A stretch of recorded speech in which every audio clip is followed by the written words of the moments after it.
Assalomu alaykum. Bugungi biologiya fani darsimiz 6-sinfda barglarning ichki tuzilishi mavzusini o'tamiz. O'simliklarning barcha organlari singari barglar ham hujayralardan tuzilgan bo'ladi. Va o'sha hujayralar birlashib to'qimalar hosil qilgan oddiy bitta bargchani mikroskop ostida kesmasini ko'rayotganimizda, demak, quyidagicha qavatlardan iboratligi ko'rinadi. Ustki va ostki tarafdan, demak, epidermis bilan qoplangan, ustki, ostki post epidermis bilan qoplangan ustunchasimon hujayralar, yumaloq oval hujayralar va tomirlar ichida joylashgan naylar, elaksimon naylar va tolalar ko'rinadi. Har biriga ta'rif berganimizda, demak, terak bargchasidan namuna olinib o'rganilayotganda ustki va ostki postda, demak, deyarli shaffof bo'lgan hujayralar ko'rinadi. Nima uchun deyarli? Ular ko'pchiligida qobiq sitoplazma mag'iz bo'lishidan tashqari, ba'zilarida xlorofil donachalari ham bor. Bu ba'zilar deyotganimiz barg og'ushchasi hosil qiladigan hujayralarda qobiq sitoplazma mag'izdan tashqari, demak, yashil tusdagi plastikalardan iborat bo'ladi. Mana bu e'tibor berib qaraydigan qismchangiz mana. Barg og'ushchasini hosil qiladigan hujayramiz ikkita hujayracha. Har bir og'ushcha hosil qilish uchun o'simlikda ikkita hujayra qatnashyapti-da, ular loviya shaklida bo'ladi. Loviyasimon juft hujayralar bitta og'ushchani hosil qiladi. Og'ushchalar faqat bargning ostki qismida emas, demak, ustki qismida ham og'ushchalar joylashgan bo'ladi. Lekin o'simliklarda ostki qismdagi barg og'ushchalari soni nisbatan ko'p bo'lib, ustki qismda barg og'ushchalari kam bo'ladi. Vazifasi nimadan iborat? Demak, gaz almashinuv va suv ulatishda ishtirok etadi. Demak, oziqlanish uchun karbonat angidrid qabul qiladi. Nafas olishda, demak, kislorod qabul qiladi. Ya'ni gaz almashinuvida ishtirok shunday iborat va o'simlikdagi ortiqcha suvni barg og'ushchalari orqali bug'latadi. Hamma o'simlikda, ya'ni barcha o'simliklarda barg og'ushchalari bir xilda tuzilgani yo'q. O'simliklar turiga, o'sish sharoitiga va undagi fiziologik jarayonlarga qarab og'ushchalar soni, joylashishi, demak, turlicha bo'ladi. O'simliklarda barg og'ushchalari mum bilan qoplangan, chuqur joylashgan vakillari ham uchraydi albatta. Keyingi darsliklarimizda 11-sinf, 10-sinflarda to'liq ma'lumotlar beriladi bu haqda. Demak, terak barglarda og'ushchalar tushuntirilganda, demak, ostki tarafdagi og'ushchalar ko'rsatib o'tilgan va xuddi shu o'rinda ustki tarafda epidermisda ham og'ushchalar bo'lgan. Demak, qobiq sitoplazma mag'izdan tashqari yashil tusdagi plastikalardan iborat bo'lgan qism bu loviyasimon hujayralar. Va ular boya aytganimizdek juft joylashib og'ushchalar hosil qiladi. Demak, ustki va ostki epidermisdan keyin asosiy to'qimasiga o'tamiz. Bargda asosiy to'qimasida ustunsimon hujayralar, mana. Demak, va yumaloq oval hujayralar. Xo'p, ustunsimon hujayralar, yumaloq oval hujayralar. Demak, bu ikki qismda ham fotosintez jarayoni amalga oshadi. Ustunsimon hujayralar ustunchalarga o'xshash, zich joylashgan va xloroplastlarga boy.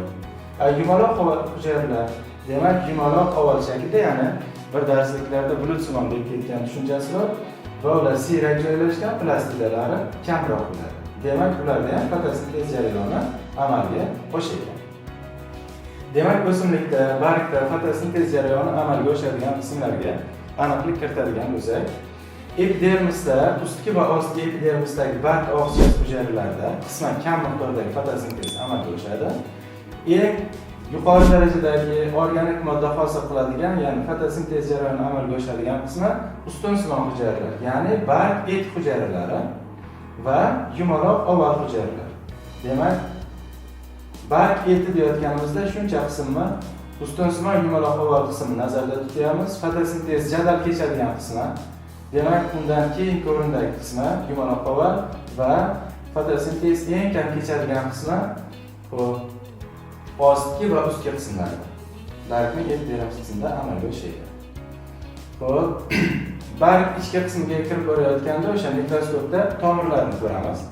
Xuddi o'sha tomirlarning ichki qismida naylar, elaksimon naylar va tolalar joylashgan. Bilasizlar, tomirlar o'simlikning o'sha et qismi bo'ylab barcha qismlariga yetib boradi. Mana o'simlikning barcha qismlariga tomirlar yetib borayotgan tasvirni ko'rsatgan. Xuddi o'sha tomirlarning ichki qismida nay joylashgan, elaksimon naylar joylashgan va tolalar joylashgan. Naylar suv mineral tuzlarini, demak, o'simlik barglariga yetkazadigan. Elaksimon naylar unda hosil bo'lgan organik moddalarni, demak, tomirlar orqali tashilishini ta'minlaydi. Tolalar bargga mustahkamlik beradi. Demak, har bitta tomirning ichki qismida nay, elaksimon nay va tolalar joylashgan. Nay hujayralar o'lik bo'ladi. Suv mineral tuzlarini demak o'simlikka yetkazish vazifasini bajaradi. Yana bir bor aytamiz. Elaksimon nay hujayralari tirik bo'lib, yadrosi bo'lmaydi va unda hosil bo'lgan organik moddalarni demak tomirlardagi elaksimon naylarga yig'ilib, o'simlikdan demak boshqa qismlarga harakatini ta'minlaydi. Yoki boshqa bargga, o'simlikning boshqa shoxiga yoki ildizda oziqa to'planishiga, urug'da oziqa to'planishiga sarflanadi. Xuddi shu o'simlikning bargini o'zida oziqa to'planishi mumkin. Masalan, karam barglar. Va bundagi tolalar demak bargga mustahkamlik beradi. Endi demak barglarning ichki tuzilishida ko'radigan to'qimalarimiz qoplovchi to'qima.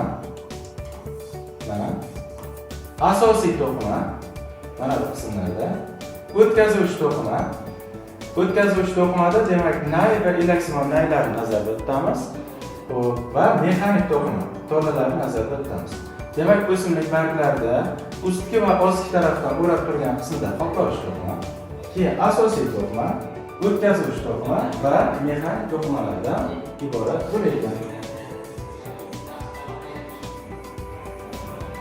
Barcha o'simliklarda o'sha 4 xil to'qima uchraydimi? Boshqacha to'qima bo'lmaydimi? Bo'ladi. Demak, qoplovchi, asosiy, o'tkazuvchi mexanik to'qimadan tashqari efir moylari, balzam, smolak, kauchuk ajratadigan, masalan, o'simlik barglarida bo'lsa, asosiy efir moylari, demak, ajratuvchi to'qima ham uchraydi o'simlikda. Xo'p. Bargdan ko'payadigan o'simliklar begonia binafshada, demak, hosil qiluvchi to'qima ham uchraydi. Demak, asosiy uchraydigan to'qimalar qoplovchi, asosiy, o'tkazuvchi to'qima, ya'ni naylar, elaksimon naylar va mexanik to'qimalardan iborat. Mexanik to'qimalarga ta'rif berganda, ya'ni tolalarga ta'rif berganda, po'st qalam, pishiq, juda uzun hujayralar deb alohida urg'u beriladi. Xuddi shu yo'nalishda barglarni demak suv ulatishiga doir yoki og'izchalar soniga doir masala yechiladi. Ostki qismda barg og'izchalari soni nisbatan ko'proq ishlaydi. Ustki qismda barg og'izchalari soni kamroq ishlaydi. Hop, har bitta barg og'izchasini hosil qilish uchun demak ikkita loviyasimon hujayra qatnashar ekan. Jami o'simlikda 1000 ta loviyasimon hujayra bo'lsa, shu og'izcha hosil bo'ladigan og'izchalar soni nechta bo'lyapti shunda? Demak 500 ta. Har ikkita loviyasimon hujayra birlashib bitta og'izchani hosil qilyapti. Demak, loviyasimon shakldagi hujayra birlashadi, bitta og'izchani hosil qiladi bargda. 1000 ta loviyasimon hujayra birlashib 500 ta og'izchani hosil qiladi. Taxminiy ostki qismda barg og'izchalari soni ko'p deyotgan fikrimiz nazarda tutsak, o'rtacha masalan 300 ta og'izchasi o'sha pastda joylashgan, 200 ta og'izcha yuqorida joylashgan bo'lishi mumkin.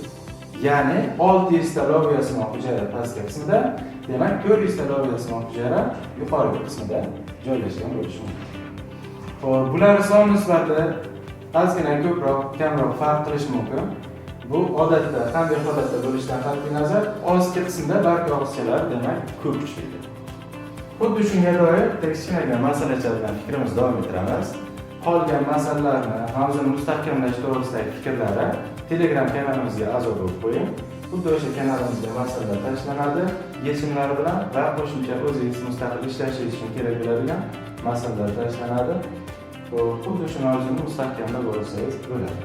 Mana quyidagi masalaga e'tiborlaringizni qaratsangiz bo'ladi. Kunga bahor o'simlikda jami loviyasimon hujayralar soni 600 dan tashkil etsa, loviyasimon hujayralar 600 ta bo'lsa, og'izchalar soni qancha bo'ladi? Demak 300 ta. Ostki va ustki barg og'izchalar nisbati 2 ga 1 nisbatda bo'lsa, ya'ni 300 ta og'izcha hosil qilayotgan bo'lsa, shuni ostki tarafda 2 ga 1 nisbat ketayotgan bo'lsa, demak 200 ta ostki qismda barg og'izchasi, 100 ta ustki qismda barg og'izchasi haqida gap ketyapti. Demak, ustki barg og'izchalari hosil qilgan loviyasimon hujayralar sonini so'rayapti. Demak, ustki qismda 100 ta loviyasimon og'izcha bo'lsa, 100 ta og'izcha hosil qilgan bo'lsa, loviyasimon hujayralar soni 200 ta bo'ladi. Endi bu masalada jami loviyasimon hujayralarni barg og'izchalariga aylantirib, uni yana keyin Xo'p, loyiha ismi hujjatlarni nisbatan qilib yechsa ham bo'ladi. Masalan, ozgina kengroq bo'lib ketadi bunda. Qisqachagina qilib yechmoqchi bo'lsangiz, bu og'izchalarga aylantirib o'tirish shart emas. Demak, loyiha ismi hujjatlar soni 600 ta deymiz. 2 va 1 nisbatda olmoqchi bo'lsangiz, pastki qismdagi loyiha ismi hujjatlarni demak 400 ta deb hisoblang, ustki qismdagi loyiha ismi hujjatlarni 200 ta deb hisoblasangiz bo'ladi.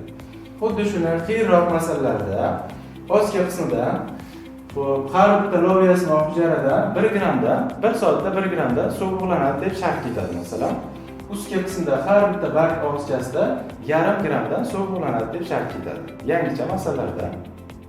Va shuni 1 sutka davomida, 3 sutka davomida, 5 kun davomida qancha suv bo'ladigan degan fikrlar demak so'raladi.